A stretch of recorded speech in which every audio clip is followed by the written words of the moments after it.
pemuda yang diremehkan. Di sebuah desa kecil yang terpencil, jauh dari hiruk-pikuk kota dan kemewahan dunia luar, hiduplah seorang pemuda bernama Jaka. Desa itu tampak tenang dari kejauhan, namun menyimpan kehidupan yang keras bagi mereka yang tak memiliki apa-apa. Rumah-rumah kayu berdiri rapat di atas tanah merah, atapnya lapuk dimakan usia, dan jalan setapak menjadi saksi bisu langkah-langkah orang miskin yang berjuang setiap hari hanya untuk bertahan hidup. Jaka bukan pemuda yang menonjol. Tubuhnya kurus, kulitnya kusam terbakar matahari, dan pakaiannya selalu terlihat lusuh seolah tak pernah benar-benar kering dari keringat dan debu. Ia lebih sering berjalan dengan kepala tertunduk, bukan karena sombong, melainkan karena terbiasa menelan hinaan yang datang tanpa diminta. Bagi Jaka, menatap mata orang lain seringkali berarti siap menerima ejekan. Setiap kali Jaka melintas di jalan desa, bisik-bisik pelan selalu mengiringinya. Ada yang tertawa kecil, ada yang menunjuk dengan sinis, ada pula yang terang-terangan mencibir tanpa rasa bersalah. Bagi warga desa, Jaka hanyalah simbol kemiskinan yang gagal, anak dari pencari kayu bakar yang masa depannya sudah bisa ditebak bahkan sebelum ia bermimpi. Tak ada yang pernah benar-benar bertanya bagaimana perasaan Jaka. Tak ada yang peduli bahwa di balik diamnya, ia menyimpan luka dan harapan yang tak pernah terucap. Ia belajar sejak kecil bahwa orang miskin tak diberi ruang untuk menjelaskan diri, karena dunia sudah lebih dulu memutuskan nilai mereka berdasarkan harta, bukan hati. Namun meski diremehkan, Jaka tetap bertahan. Ia membantu ayahnya sebisanya, mengangkat kayu, membersihkan halaman, dan melakukan pekerjaan kecil apapun yang bisa ia dapatkan. Dalam hatinya, ia percaya bahwa hidup tak selamanya akan kejam, meski setiap hari seolah membuktikan sebaliknya. Keyakinan itulah yang membuatnya terus melangkah, meski dunia berulang kali mendorongnya jatuh. Tanpa disadari Jaka, hari-hari penuh hinaan itu sebenarnya sedang membentuk sesuatu di dalam dirinya. Kesabaran, keteguhan, dan ketulusan yang kelak menjadi kunci perubahan besar dalam hidupnya. Karena terkadang, takdir memang sengaja menekan seseorang sampai titik terendah, sebelum mengangkatnya ke tempat yang tak pernah dibayangkan oleh siapapun yang pernah meremehkannya. Ayah seorang pencari kayu bakar. Ayah Jaka adalah seorang pria tua dengan tubuh yang telah dibentuk oleh kerasnya hidup. Punggungnya sedikit membungkuk, tangannya kasar penuh kapalan, dan wajahnya dipenuhi garis-garis lelah yang tak bisa disembunyikan. Setiap pagi sebelum matahari terbit, ia sudah bersiap dengan ikatan tali dan parang tua, berjalan meninggalkan rumah kecil mereka menuju hutan demi mencari kayu bakar. Pekerjaan sebagai pencari kayu bakar bukanlah pilihan, melainkan keterpaksaan. Tak ada sawah, tak ada ladang, dan tak ada warisan harta. Kayu bakar adalah satu-satunya cara agar dapur mereka tetap berasap dan perut tetap terisi. Meski hasilnya kecil, ayah Jaka tak pernah mengeluh, seolah kelelahan adalah bagian dari napas hidupnya. Di mata warga desa, pekerjaan itu dianggap hina. Mereka memandang ayah Jaka dengan tatapan meremehkan, seakan kerja kerasnya tak lebih dari sekadar upaya sia-sia orang miskin. Namun ayah Jaka tak pernah membalas hinaan dengan amarah. Ia percaya bahwa martabat seseorang tidak ditentukan oleh pekerjaan, melainkan oleh cara ia menjalaninya. Setiap kali pulang ke rumah, ayah Jaka selalu menyempatkan diri berbicara dengan anaknya. Ia mengajarkan bahwa hidup memang tidak adil, namun menyerah bukanlah pilihan. Baginya, kejujuran dan kerja keras adalah warisan paling berharga yang bisa ia tinggalkan, meski tak mampu memberi harta atau nama besar. Jaka sering melihat luka di tangan ayahnya, punggung yang memerah karena beban kayu, dan napas yang semakin berat setiap hari. Rasa bersalah kerap menyelimutinya, namun sang ayah selalu tersenyum, seolah penderitaan itu tak pernah ada. Senyum itulah yang membuat Jaka bertahan, meski hatinya seringkali hancur melihat pengorbanan ayahnya. Bagi Jaka, ayahnya bukan orang miskin yang patut dikasihani, melainkan sosok paling kuat yang pernah ia kenal. Seorang pria yang rela menukar tenaga dan waktu demi satu hal sederhana, agar anaknya tidak tumbuh tanpa harapan. Dan tanpa mereka sadari, hari-hari berat itu sedang membawa mereka menuju titik balik yang tak terduga. Hinaan yang tak pernah berhenti. Sejak kecil, Jaka tumbuh di tengah lingkungan yang tak pernah memberinya ruang untuk bernapas lega. Desa itu mungkin terlihat tenang, namun bagi Jaka, setiap sudutnya menyimpan penilaian dan prasangka. Ia bukan hanya miskin, tetapi juga diberi cap sebagai anak yang tak akan pernah jadi apa-apa. Cap itu menempel erat, diwariskan dari mulut ke mulut, dari satu generasi ke generasi berikutnya.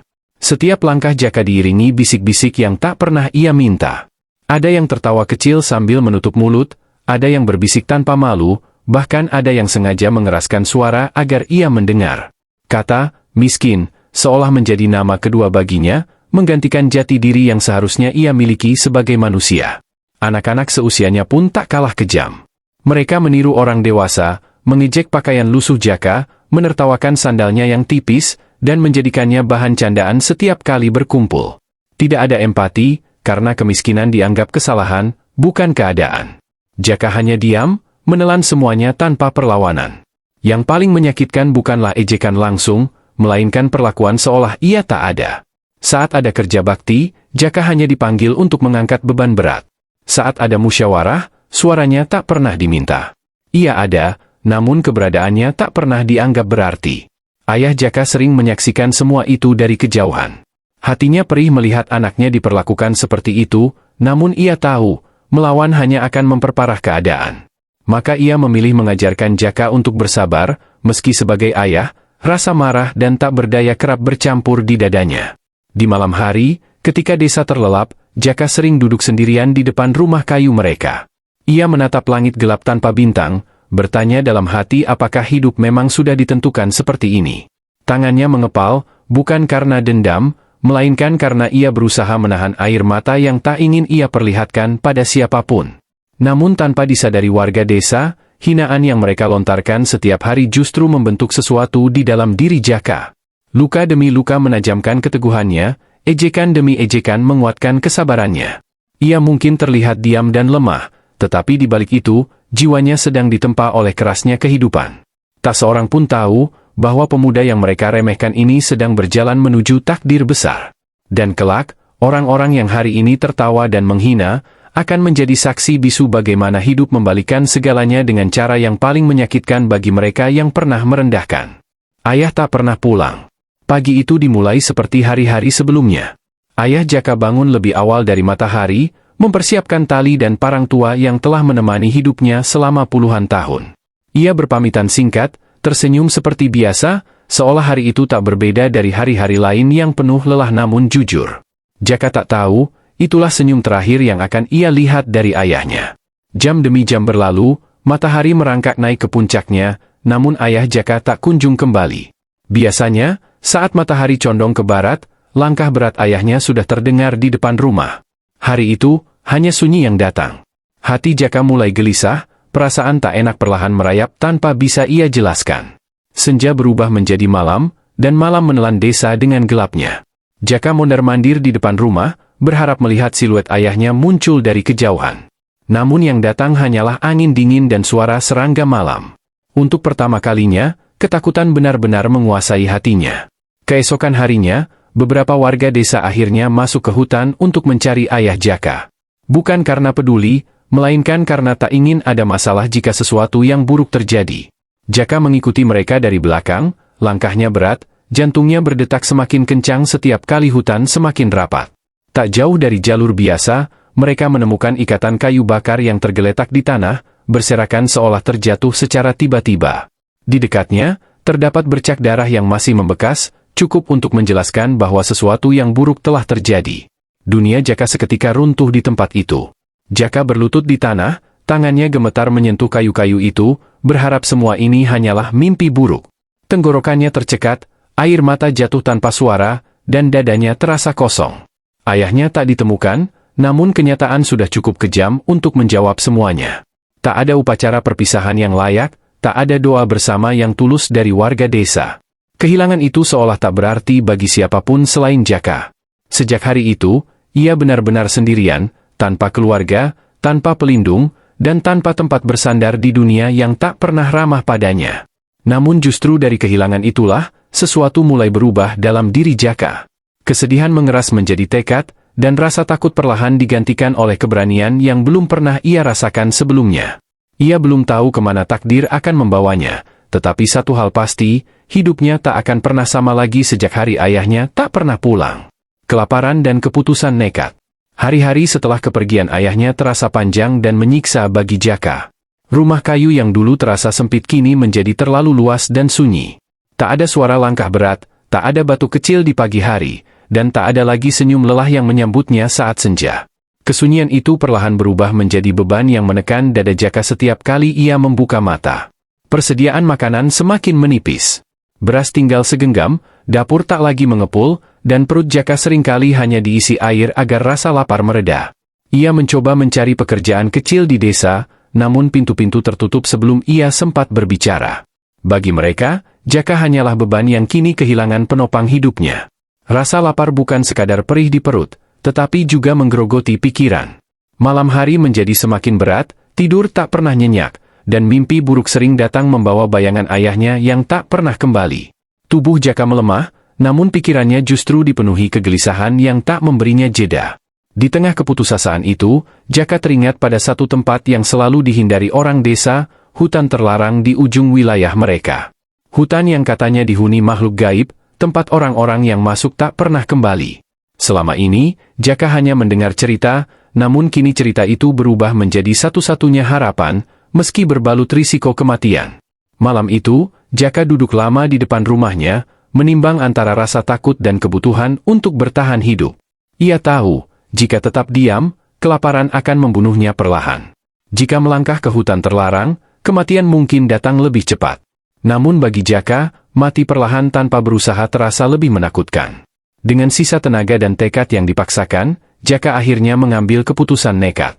Ia menyiapkan diri seadanya, membawa parang tua peninggalan ayahnya, dan melangkah meninggalkan rumah untuk terakhir kalinya sebagai pemuda desa biasa. Langkahnya gemetar, namun hatinya telah bulat. Tak ada yang mengantar, tak ada yang mencegah.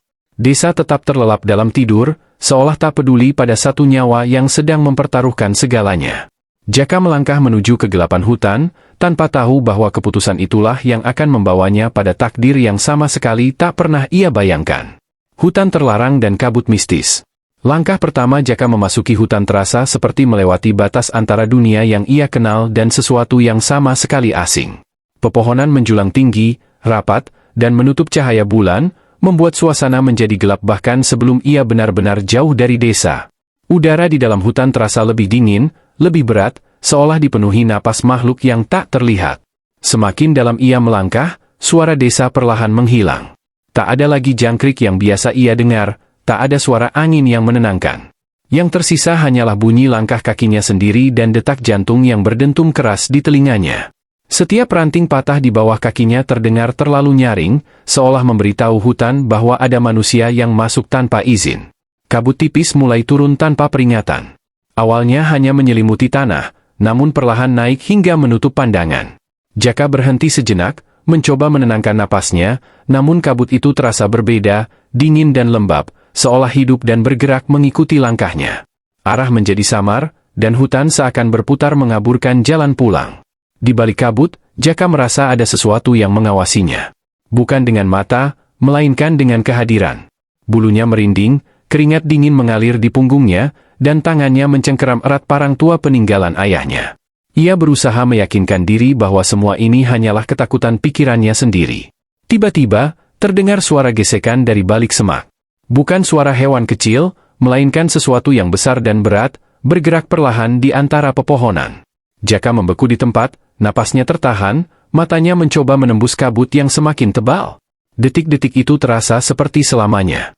Langkah itu berhenti, lalu terdengar hembusan napas berat yang membuat tanah di sekitar Jaka bergetar halus. Jaka sadar, cerita-cerita lama tentang hutan terlarang bukan sekadar dongeng untuk menakut-nakuti anak kecil.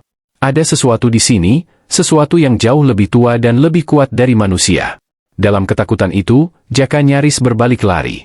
Namun bayangan ayahnya, rasa lapar, dan kesendirian yang menunggunya di desa membuat kakinya tetap tertanam di tanah. Ia memilih melangkah maju, meski setiap naluri dalam tubuhnya berteriak agar ia pergi sejauh mungkin. Tanpa ia sadari, keputusan untuk terus melangkah telah membawanya semakin dalam ke jantung hutan. Tempat di mana manusia seharusnya tidak berada, dan di mana takdirnya akan segera bertemu dengan sesuatu yang akan mengubah hidupnya selamanya. Dibawa ke kerajaan ular. Kabut di sekitar Jaka tiba-tiba terbelah, seolah sesuatu yang sangat besar sedang bergerak perlahan ke arahnya. Tanah bergetar halus, dedaunan bergoyang meski tak ada angin, dan hawa dingin menusuk hingga ke tulang. Jaka menelan ludah, matanya terbuka lebar ketika bayangan panjang mulai tampak jelas di hadapannya. Dari balik kabut, muncullah seekor ular raksasa dengan tubuh sebesar batang pohon dan sisik yang berkilau samar terkena cahaya bulan. Matanya tajam dan dingin, menatap Jaka seolah sedang menilai, bukan memangsa. Jaka tak mampu bergerak, kakinya seperti tertanam di tanah, sementara napasnya tersengal ketakutan.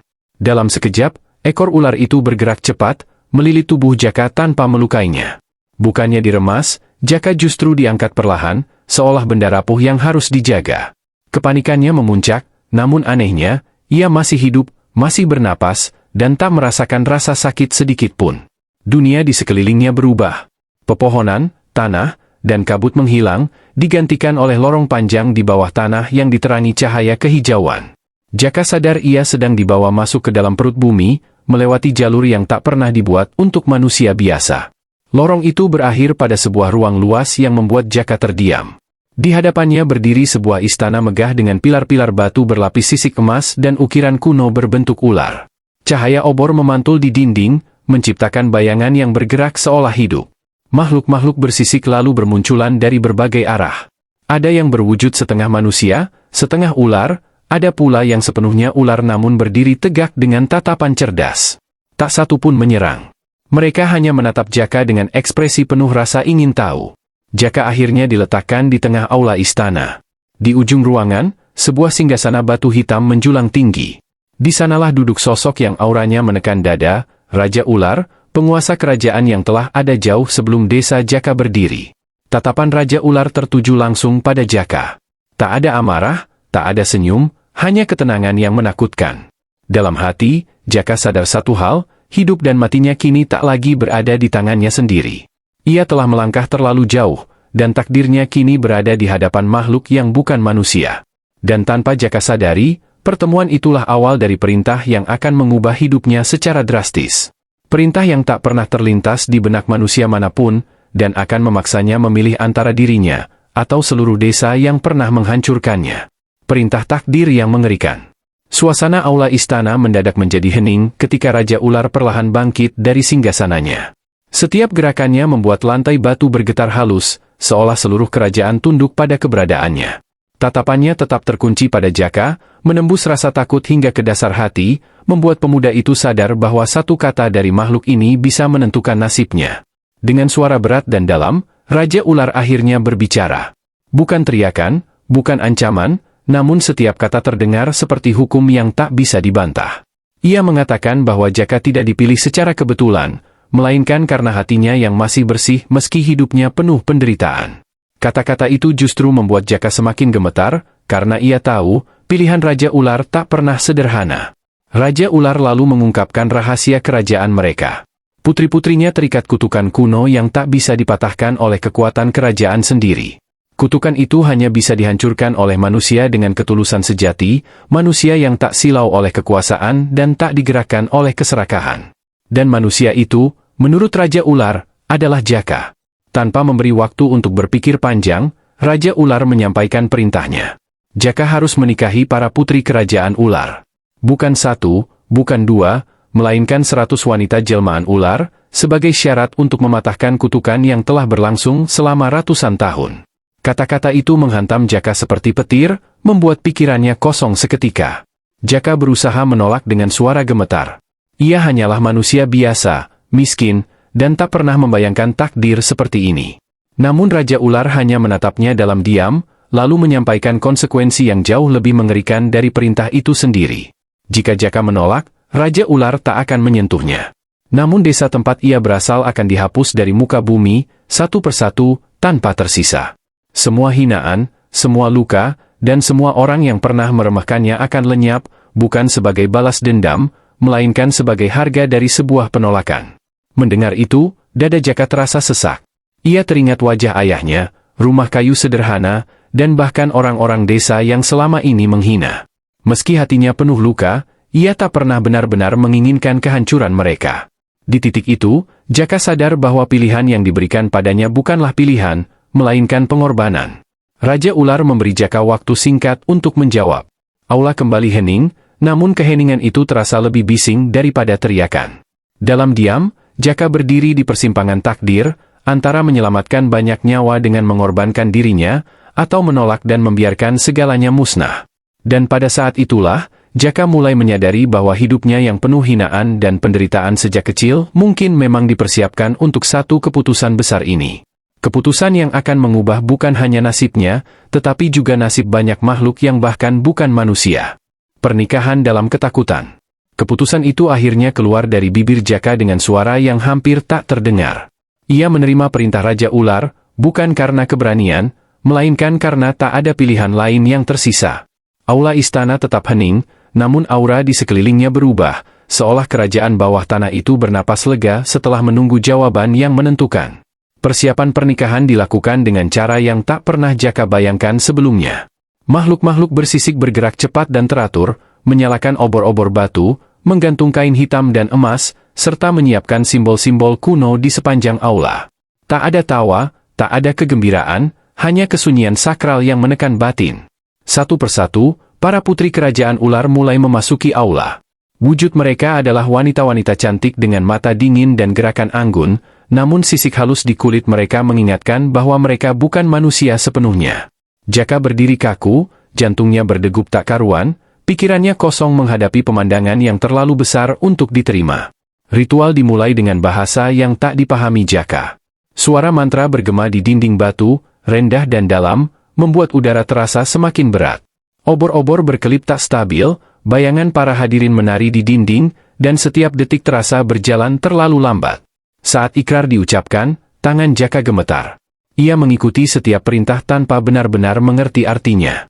Di dalam dadanya, ketakutan bercampur dengan rasa bersalah, rasa asing, dan kepasrahan total. Ia bukan sedang menikah karena cinta, melainkan karena pengorbanan. Malam pun tiba. Jaka dibawa ke sebuah ruang besar yang dipenuhi cahaya obor redup. Para putri ular berdiri mengelilinginya, wajah mereka sulit dibaca, antara harap dan ketakutan yang sama. Jaka memejamkan mata, mencoba menenangkan napas, bersiap menghadapi apapun yang akan terjadi. Dalam keheningan itu, Jaka teringat kembali hidupnya yang penuh hinaan, wajah ayahnya, dan desa yang meninggalkannya sendirian. Air mata mengalir pelan, bukan karena takut mati, melainkan karena hidupnya telah berubah tanpa pernah ia minta.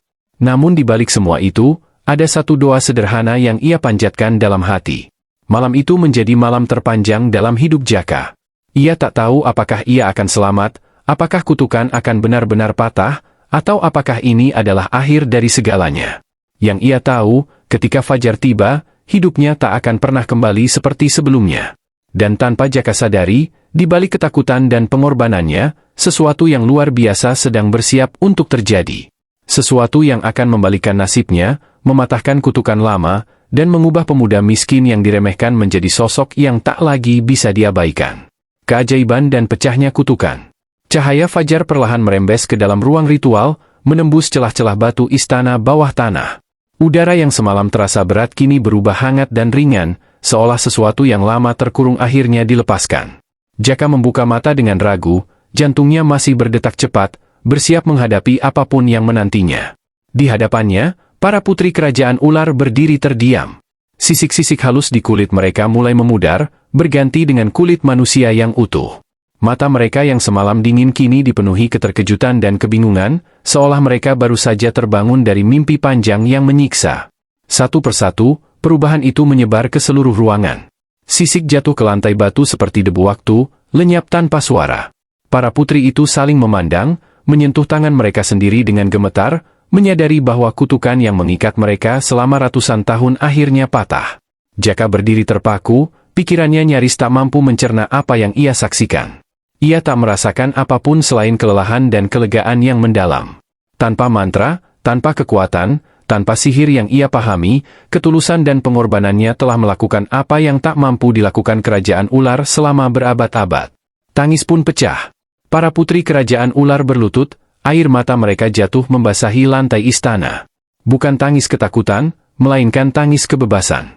Untuk pertama kalinya, mereka merasakan hidup tanpa bayang-bayang kutukan yang memaksa mereka menjadi makhluk yang dibenci dan ditakuti. Raja ular melangkah maju, menatap pemandangan itu dengan mata yang tak lagi dingin. Untuk pertama kalinya, terlihat sesuatu yang menyerupai kelegaan dan rasa hormat di wajah makhluk agung itu.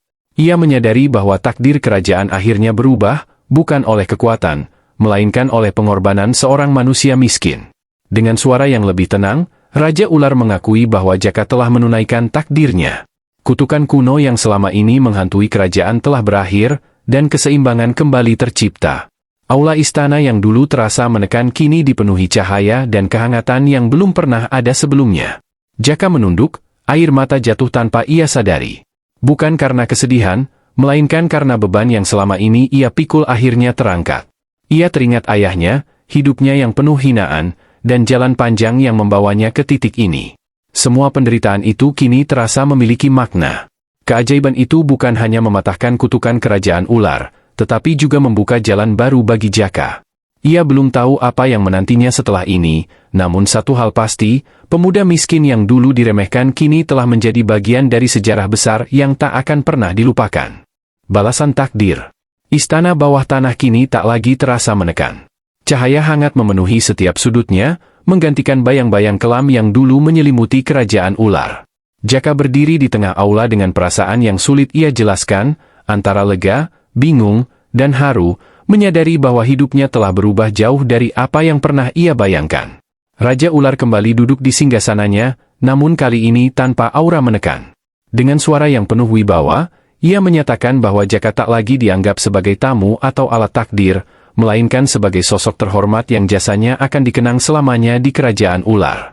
Kekayaan, perlindungan, dan kehormatan kini menjadi hak Jaka. Petinya dibuka di hadapan Jaka, berisi emas, perhiasan, dan simbol-simbol kekuasaan kerajaan bawah tanah. Namun Jaka tak menunjukkan kegembiraan berlebihan. Baginya, semua itu tak sebanding dengan satu hal yang ia rasakan, pengakuan atas pengorbanan yang ia lakukan tanpa pernah berharap balasan. Raja Ular lalu memberi satu izin yang tak pernah diberikan kepada manusia sebelumnya. Jaka boleh kembali ke dunia manusia kapanpun ia mau, membawa kehormatan kerajaan ular bersamanya. Keputusan itu menandai berakhirnya peran Jaka sebagai korban takdir, dan dimulainya hidup baru sebagai sosok yang dihormati dua dunia. Ketika Jaka akhirnya kembali ke desanya, langkahnya tak lagi ringan seperti dulu. Rumah-rumah kayu yang pernah menjadi saksi hinaan kini terlihat kecil dan asing. Warga desa yang melihat kedatangannya terdiam, tak mengenali pemuda lusuh yang dulu sering mereka ejek. Bisik-bisik kembali terdengar, namun kali ini bukan hinaan.